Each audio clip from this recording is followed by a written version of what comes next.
Hello friends, तो स्वागत करता हूँ वापस से आपको एक नई वीडियो में। तो आज हम लोग पढ़ेंगे क्लास 10th के हिस्ट्री के चैप्टर जिसका नाम है नेशनलिज्म इन इंडिया। तो फ्रेंड्स आइए चलिए स्टार्ट करते हैं। Nationalism in India. First of all friend, हम लोग को ये जानना होगा कि नेशनलिज्म का मतलब क्या होता है। नेशनलिज्म का मतलब होता है, मैंने यहाँ लिखा है, a feeling of love for our own country. मतलब अपने ही कंट्री के लिए प्यार की भावना को नेशनलिज्म कहते हैं। एक्चुअली फ्रेंड्स सीन क्या था, जब हम लोग ब्रिटिशर्स के कॉलोनी थे, कॉलोनी मीन्स गुलाम थे, तो उस वक्त वो लोग मतलब सभी जितने भी वर्ग के लोग थे, मीन्स सभी प्रोफेशन के लोग पे जुल्म करते थे। जैसे फार्मर को वो लोग फोर्स करते थे कि वो अफीम की खेती करे, नील की खेती करे। ट्रेडर्स को वो लोग फोर्स करते थे कि वो हाई टैक्सेस पे करे। लैंडलॉर्ड्स यानी ज़मीन के मालिक को बोलते थे कि वो कम दामों पे लीज पे गवर्नमेंट, ब्रिटिश गवर्नमेंट को लीज पे ज़मीन दे। तो ऐसे करके वो लोग बहुत फोर्स करते थे और बहुत ही जुल्म क्या करते थे इंडिया के सभी वर्गों के लोगों पे।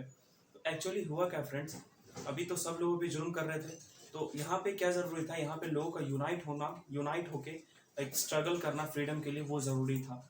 तो फ्रेंड्स बस अभी सभी लोगों का तो गुस्सा ब्रिटिशर्स के लिए था ही, बस एक चिंगारी का ज़रूरत था और एक ऐसे आदमी का ज़रूरत था कि जो सभी लोगों को यूनाइट करे और साथ में मिलके आंदोलन या और फ्रीडम को परफॉर्म करे, फ्रीडम के लिए स्ट्रगल को परफॉर्म करे। तो ऐसा एक आदमी है जिसका नाम था महात्मा गांधी, और आगे हम लोग उसके बारे में पढ़ेंगे। उससे पहले फ्रेंड्स हम लोग देख लेते हैं कि 1914 में जब वर्ल्ड वॉर फर्स्ट स्टार्ट हुई तो उस वक्त इंडिया के क्या क्या कंडीशंस थे, तो इंडिया में वहाँ उस वक्त क्या क्या हो रहा था। तो फ्रेंड्स आइए, मैंने यहाँ कुछ पॉइंट्स लिखा है, उसको क्लियर करते हैं। First of all, friend, in 1914, First World War broke out in Europe and Britain was an active participant in it. 1914 में friends first world war start हो गया और ब्रिटेन उसका एक एक्टिव मेंबर था, यानी ब्रिटेन भी उस वर्ल्ड वॉर फर्स्ट में शामिल था। क्योंकि फ्रेंड्स इंडिया कॉलोनी था ब्रिटेन का, तो अगर ब्रिटेन लड़ाई लड़ रहा है तो उसका जो असर है वो इंडिया पे भी पड़ेगा। वो कैसे फ्रेंड, आइए देखते हैं। To meet the increase defence expenditure, the tax rates and custom duties was increase and income tax was introduced. अब फ्रेंड्स कोई भी कंट्री लड़ाई लड़ेगा तो उसका खर्च तो होगा ही ना, डिफेंस पे खर्च होगा, उसको आर्म्स खरीदना पड़ेगा, सेना अपना बढ़ाना होगा, उसको सैलरी देना पड़ेगा, तो खर्च भी उसका बढ़ेगा। तो ये खर्च पूरा करने के लिए ब्रिटिशर्स क्या करते थे, ब्रिटिशर्स इंडियंस पे जितने भी मतलब इंडियंस जितने भी, क्योंकि इंडिया क्या था, कॉलोनी था ब्रिटिश का, तो जितने भी इंडियन में अलग अलग प्रोफेशन के लोग थे उन पे टैक्सेस बढ़ा दिए और एक टर्म इंट्रोड्यूस किया, इनकम टैक्स। तो वो लोग इनकम टैक्स भी लोगों से लेने लगे। इन 1918, 1919 or 1920-21, crops failed, resulting in famines. This was accompanied by an influenza epidemic. Around 12 to 13 million people lost their lives. और उसके बाद फ्रेंड टैक्स तो बढ़ ही गया था, उसके बाद भी इंडिया में क्या चल रहा था, 1918 और 1919, 1920 और 21 के दौरान क्रॉप्स यानी इंडिया में अकाल आ गया फ्रेंड्स। कोई भी क्रॉप्स मतलब उतना अच्छा से ग्रो नहीं कर रहा था, और उसी अकाल तो था ही फ्रेंड, और साथ में उसका साथ देने के लिए क्या आ गया, इन्फ्लुएंजा एपिडेमिक, यानी इन्फ्लुएंजा नाम की महामारी आ गई। इसके कारण फ्रेंड्स 12 टू 13 मिलियंस लोग इंडिया के मारे गए। अराउंड 12 टू 13 मिलियंस यानी एक करोड़ 20 लाख से लेके 1 करोड़ 30 लाख तक लोग उस एपिडेमिक में मारे गए। Peoples were force to join British army. अब ब्रिटिशर्स क्या करते थे फ्रेंड्स, इंडियन लोगों को फोर्स करते थे कि वो ब्रिटिश की आर्मी ज्वाइन करें, क्योंकि वो नहीं चाहते थे कि उनके अपने लोग मरे, इसीलिए इंडियंस को फोर्स करते थे कि वो लोग ज्वाइन करें और वहाँ पे जाके अपने जान को दें। India has supported Britain with the hope that their hardship would end after the war. और इंडिया भी ब्रिटेन का मतलब सपोर्ट किया उस वॉर में, वर्ल्ड वॉर फर्स्ट में। क्यों? क्योंकि इंडियंस ने सोचा कि वॉर के बाद जो है ब्रिटिशर्स इंडिया छोड़ के चले जाएंगे और वो लोग फ्रीडम उन लोगों को मिल जाएगा, इसीलिए इंडियंस ने भी उन लोगों को सपोर्ट किया। तो फ्रेंड्स अभी मैं ये क्लीन करता हूँ, इसके बाद हम लोग पढ़ेंगे आइडिया ऑफ सत्याग्रह के बारे में। तो मैं ये क्लीन कर लूँ।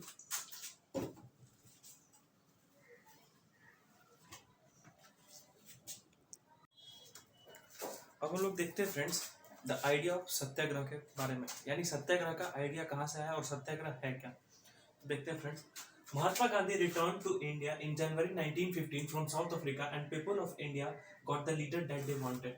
हमने बताया था फ्रेंड्स कि सभी लोग तंग थे ब्रिटिश के जुल्म से, तो फिर इंडिया को एक ऐसे लीडर की तलाश थी जो कि मतलब उनको इस ब्रिटिशर्स के जुल्म से मतलब निकाले। तो वो ऐसा लीडर्स बने कौन, महात्मा गांधी। तो महात्मा गांधी फ्रेंड्स इंडिया आए जनवरी 1915 में। महात्मा गांधी इंडिया आए जनवरी 1915 में। कहाँ से फ्रेंड्स, साउथ अफ्रीका से। जनवरी 1915 में साउथ अफ्रीका से महात्मा गांधी इंडिया आए और इंडिया को एक लीडर मिल गया जो इंडिया को चाहिए था।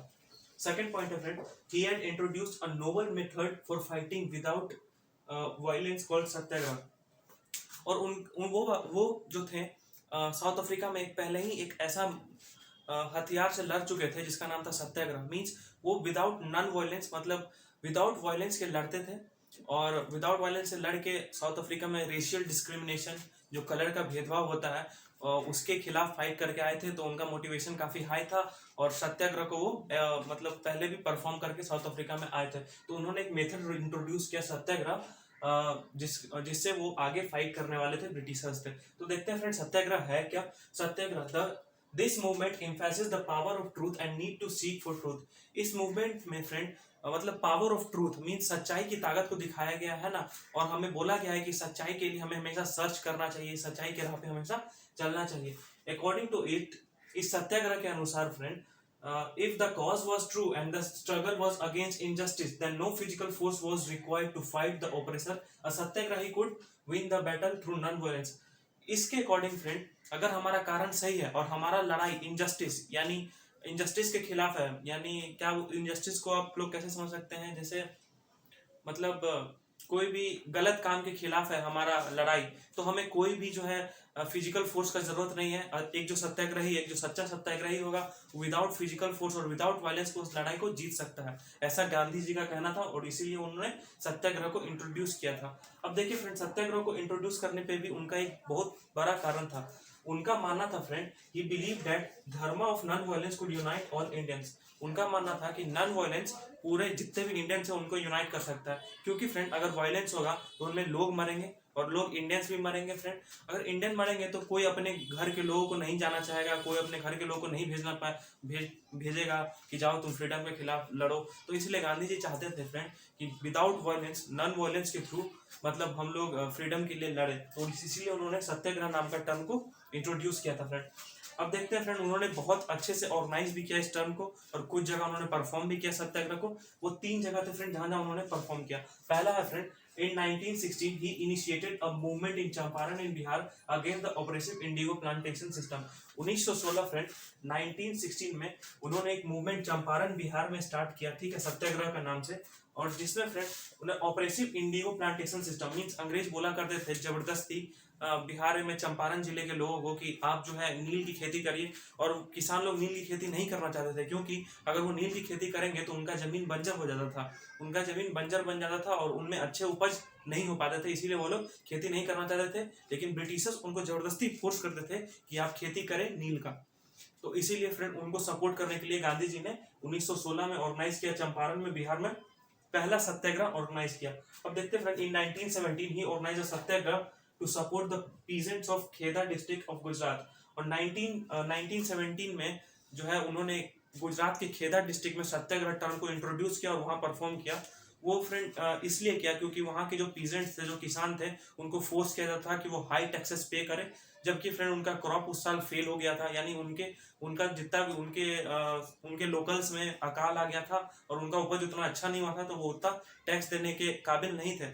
तो उनका मांग था कि जो ब्रिटिशर्स उन पे टैक्स रिड्यूस कर दे, लेकिन ब्रिटिशर्स ऐसा नहीं चाहते थे, इसीलिए गांधी जी ने उनके सपोर्ट में खेदा में 1917 में खेदा डिस्ट्रिक्ट में सत्याग्रह ऑर्गेनाइज किया। और तीसरा सत्याग्रह फ्रेंड 1918 में उन्होंने अहमदाबाद में ऑर्गेनाइज किया, satyagraha movement amongst cotton mill worker. 1918 में फ्रेंड उन्होंने ऑर्गेनाइज किया कॉटन मिल वर्कर के लिए। कॉटन मिल वर्कर को फ्रेंड मतलब उनको एक्स्ट्रा काम करवाया जाता था, उसके बदले पैसा नहीं दिया जाता था, और उनको बहुत ही कम सैलरी पे काम कराया जाता था, और उनको मतलब अब उनके ब्रिटिशर्स ऑफिसर जितने भी थे उनके घर का भी काम उनसे कराया जाता था। तो इसीलिए उनके सपोर्ट में भी गांधी जी ने 1918 में अहमदाबाद में एक कॉटन मिल वर्कर के लिए सत्याग्रह ऑर्गेनाइज किया। तो उन्होंने पूरा सत्याग्रह को परफॉर्म किया। अब हम लोग आगे रोलेट एक्ट के बारे में पढ़ेंगे, आप इसे नोट कर ले फ्रेंड, ये नोट्स बहुत इंपॉर्टेंट है आपके बोर्ड के एग्जाम के लिए, और इससे बाहर आपके बोर्ड के एग्जाम में क्वेश्चन नहीं आने वाला है, इसीलिए आप श्योर रहें और पूरे विश्वास के साथ इसे नोट्स करें और पढ़े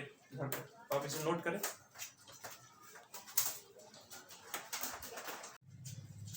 अब हम लोग पढ़ेंगे फ्रेंड्स रोलेट एक्ट के बारे में। तो जानते हैं रोलेट एक्ट क्या था। This act was passed through Imperial Legislative Council in 1918. This gave the government enormous power to repress political activities. It also allowed detention of political prisoners without trial for 2 years. Friends ये act जो है मतलब जितने भी freedom के लिए fight कर रहे थे उन सभी को रोकने के लिए था, उन सभी को रिप्रेस करने के लिए था। तो इस एक्ट के तहत क्या था, ये गवर्नमेंट यानी ब्रिटिश गवर्नमेंट को एक इनॉर्मस पावर देती थी, मतलब एक ऐसा पावर देती थी जिसके थ्रू वो किसी भी जो भी आंदोलन कर रहा है या फिर जो भी किसी पब्लिक मूवमेंट में पार्टिसिपेट कर रहा है उनको मतलब बिना किसी कार्रवाई के 2 साल तक का जेल कर सकता था इस एक्ट के थ्रू। तो ये एक बहुत ही मतलब अजीब सा एक्ट था कि बिना किसी कार्रवाई के 2 साल के लिए जेल हो जाएगा जो भी ब्रिटिश गवर्नमेंट के खिलाफ आंदोलन करेंगे या फिर कोई भी पब्लिक एक्टिविटीज में पार्टिसिपेट करेगी उसके लिए। तो देखिए फिर आगे क्या हुआ, Gandhi ji launch non violent civil disobedience with hartal on 6 April 1919 against unjust law of Rowlatt Act. तो उसके बाद क्या होगा, जब गांधी जी इस एक्ट के बारे में सुने तो उन्होंने एक सिविल डिसोबीडियंस सविनय अवज्ञा आंदोलन, इसका मतलब है फ्रेंड जो उनका मतलब जो ब्रिटिश का रूल है उसको पालन ना करना। तो जब गांधी जी ने इसके बारे में रोलेट एक्ट के बारे में सुना तो उन्होंने मतलब एक उन्होंने सिविल डिसोबीडियंस मूवमेंट लॉन्च किया 6 अप्रैल 1919 को इसके खिलाफ, रोलेट एक्ट के खिलाफ। उसके बाद friend rallies were organise and workers went on strike, और इसका साथ बहुत सारे वर्कर्स ने भी दिया। तो रैलीज ऑर्गेनाइज किया गया, गांधी जी का साथ बहुत सारा वर्कर्स ने भी दिया, उन्होंने रैलीज ऑर्गेनाइज किया और जितने भी वर्कर्स थे जो कि ब्रिटिश कंपनी में काम किया करते थे उन्होंने उन सब ने स्ट्राइक कर दिया। और आगे फ्रेंड क्या हुआ था, British administrator responded in the following manner. जब इतना चीज हो रहा था गांधी जी ने इतना सारा कुछ किया तो उसके खिलाफ ब्रिटिश एडमिनिस्ट्रेटर यानी ब्रिटिश के जितने भी अधिकारी थे उन्होंने भी इस पर एक्ट किया और उन्होंने भी कुछ मतलब उसको रिप्रेस करने के लिए आंदोलन को दबाने के लिए बहुत सारा चीज किया। वो देखते हैं क्या क्या था फ्रेंड। पहला, nationalist leader were put in jail, जितना भी लीडर था जो कि आंदोलन में पार्टिसिपेट कर रहे थे उन सभी को जेल में डाल दिया गया। दूसरा, Mahatma Gandhi was banned from entering Delhi, Mahatma Gandhi को दिल्ली में घुसने पर बंद लगा दिया गया, दिल्ली जाने से रोका गया महात्मा गांधी को। On 10th April police fired upon a peaceful procession in Amritsar, people were outraged and attacked bank, post office and railway station. 10 April को फ्रेंड 10 अप्रैल 1919 को जो था मतलब जो वहाँ की जो ब्रिटिश की पुलिस थी उन्होंने एक पीसफुल प्रोसेशन यानी शांतिपूर्वक जो आंदोलन कर रहे थे लोग उन पे फायरिंग कर दिया ब्रिटिश पुलिस ने। तो इससे लोगों में बहुत ज़्यादा गुस्सा आ गया और उन्होंने मतलब पुलिस स्टेशन बैंक को लूटने लगे। वो लोग जो थे लोकल लोग वो बैंक पे अटैक कर दिए, वहाँ को लूट लिए, पोस्ट ऑफिस पर अटैक कर दिए, रेलवे स्टेशन को नुकसान पहुंचाने लगे जो नॉर्मल लोकल लोग थे। क्योंकि 10 अप्रैल को ना बहुत सारे मतलब जो पीसफुल प्रोसेसन कर रहे थे उन पे फायरिंग कर दिया गया था ब्रिटिश पुलिस द्वारा। उसके बाद क्या हुआ फ्रेंड, मतलब बहुत ही अफरा तफरी वाला माहौल था हम लोग के देश में। उसके बाद ब्रिटिश के जो मतलब ब्रिटिशर्स के हेड थे उन्होंने मार्शल लॉ इम्पोज कर दिया। मार्शल लॉ मीन्स आज का धारा 144 यानी किसी भी लोगों को एक साथ ग्रुप में मीटिंग करने नॉट अलाउड हो गया और कहीं भी घूमना फिरना यानी लोगों के द्वारा आंदोलन करना नॉट अलाउड हो गया। और तो मार्शल लॉ इम्पोज कर दिया गया ब्रिटिशर्स के द्वारा। और कमांड किसको दे दिया गया फ्रेंड, जनरल डायर, नाम सुना होगा आप लोगों ने जनरल डायर। इसी ने मतलब ऐसा जालियांवाला बाग मैसेकर करवाया था जिसमें हमारे मतलब हजारों इंडियंस की जान गई थी और इन्होंने ब्लाइंडली फायरिंग कर दिया था जालियांवाला बाग। आइए हम लोग जालियांवाला बाग के बारे में पढ़ते हैं। On 13 April 1919 the infamous Jallianwala Bagh massacre took place. Jallianwala Bagh कांड कब हुआ फ्रेंड, 13 अप्रैल 1919, 13 अप्रैल 1919 को अमृतसर में जालियांवाला बाग कांड हुआ। और इसमें क्या हुआ friend, a crowd were gathered on the ground, some people came to attend the annual Baisakhi fair and other to protest against the repressive act of government and they were unknown of martial laws। और उस दिन क्या हुआ था friend, Baisakhi का पर्व था, अमृतसर में ये कांड हुआ था। तो अमृतसर में एक बैसाखी का पर्व था तो लोग बहुत सारे मतलब बैसाखी का मेला लगा हुआ था तो बहुत लोग मेला घूमने भी आए थे और कुछ लोग गवर्नमेंट के खिलाफ आंदोलन करने भी आए थे। और बहुत सारे लोग जो थे मतलब मार्शल लॉ से अनजान थे, उनको पता नहीं था मार्शल लॉ के बारे में। तो जनरल डायर के पास भी कमांड था। तो जनरल डायर ने क्या किया, जहाँ पे बैसाखी का मेला ऑर्गेनाइज किया गया था जिस पार्क में, जालियांवाला बाग पार्क में, उसके सारे एग्जिट पॉइंट को क्लोज करवा दिया और ब्लाइंडली फायरिंग करवा दी जिसमें हजारों इंडियंस की मौत हुई फ्रेंड। और अभी भी वहाँ पे अगर आप अमृतसर जाएंगे तो जहाँ पे जालियांवाला बाग ग्राउंड है अभी भी वहाँ बुलेट्स के मतलब निशान है दीवारों पे। तो इतना कुछ हम लोगों पे जुल्म किया गया। आगे friends, he said that his motto was create the feeling of terror and awe। और उसने बाद में खुल के ये बोला कि हाँ मैंने ये किया और मेरा मोटो यही था, मेरा मोटो था कि जितने भी इंडियंस लोग हैं जो भी मतलब ऐसा काम कर रहे हैं, जो भी आंदोलन कर रहे हैं, उनके दिल में मुझे टेरर क्रिएट करना था, मीन्स आतंक क्रिएट करना था, ऐसा जनरल डायर ने बोला था friend. Seeing violence Gandhi ji called off the disobedience movement, और गांधी जी ने देखा कि वायलेंस बढ़ गया है, तो उन्होंने, उनका तो मोटो था फ्रेंड कि विदाउट वायलेंस फाइट करेंगे, इसीलिए उन्होंने सिविल डिसोबीडियंस मूवमेंट को खत्म कर दिया।